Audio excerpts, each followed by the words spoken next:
Hello, fairy friends, and welcome to Storytime. I'm Flyleaf the Book Fairy, your friendly neighborhood storybook fairy. Today we're going to be reading Julia's House for Lost Creatures by Ben Hatke. I hope I'm pronouncing that correctly. Are there any creatures that live in your home? There's lots of creatures here. There's goblins, unicorns, rainbow goats, and plant chickens. And there's fairies everywhere. It's very crowded here some days.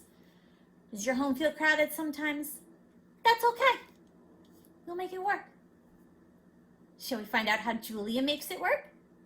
Okay. Julia's House for Lost Creatures.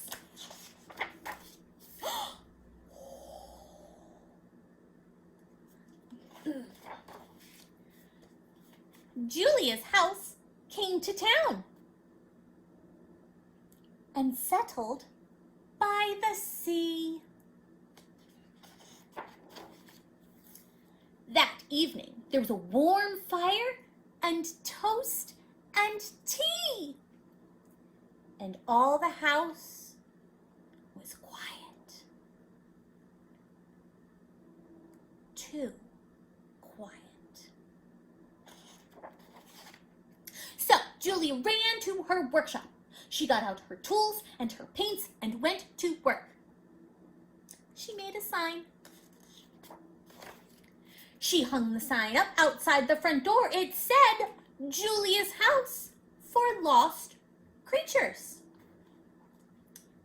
And then she waited.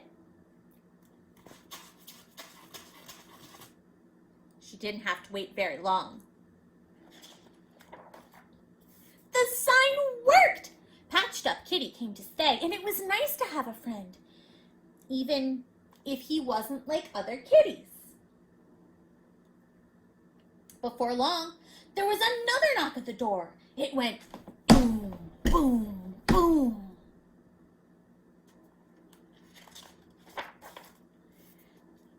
It was a very sad troll. The city had torn down his bridge, and he asked if he could please stay, just until he could get back on his feet. Julia had just settled the troll into her best chair when there was another knock. There were also scrapes, scratches, whines, bangs, barks, and bellows.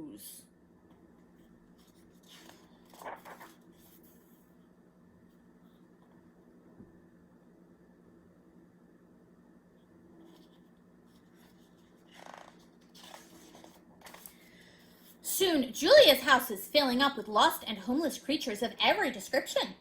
They asked for towels and soap, tea and toast.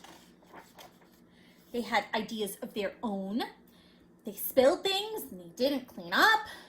And then the troll found Julia's old record player. What song do you think it played over and over and over and over again? I don't know. What song would drive you crazy to hear over and over and over and over and over again? Stop! Shouted Julia. Everybody, stop! The creatures stopped what they were doing and stood shuffling their guilty feet. Julia ran to her workshop and closed the door. What do you think she's making? When she finally came out, Julia had a new sign. Now, everybody had a job. Julia's chore chart. The dragon made toast, and the mermaid washed the dishes.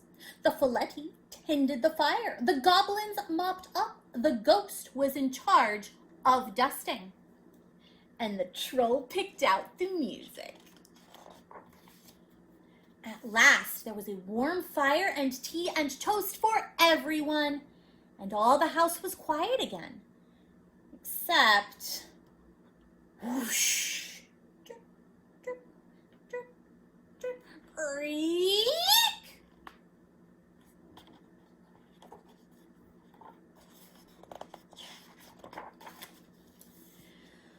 So Julia got out of bed and made one more sign.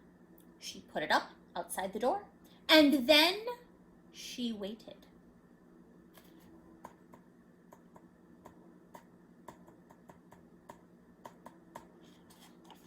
Wonder what could be happening.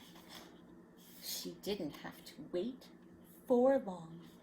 Help wanted was her sign. Repairs, odd jobs, plumbing. The end.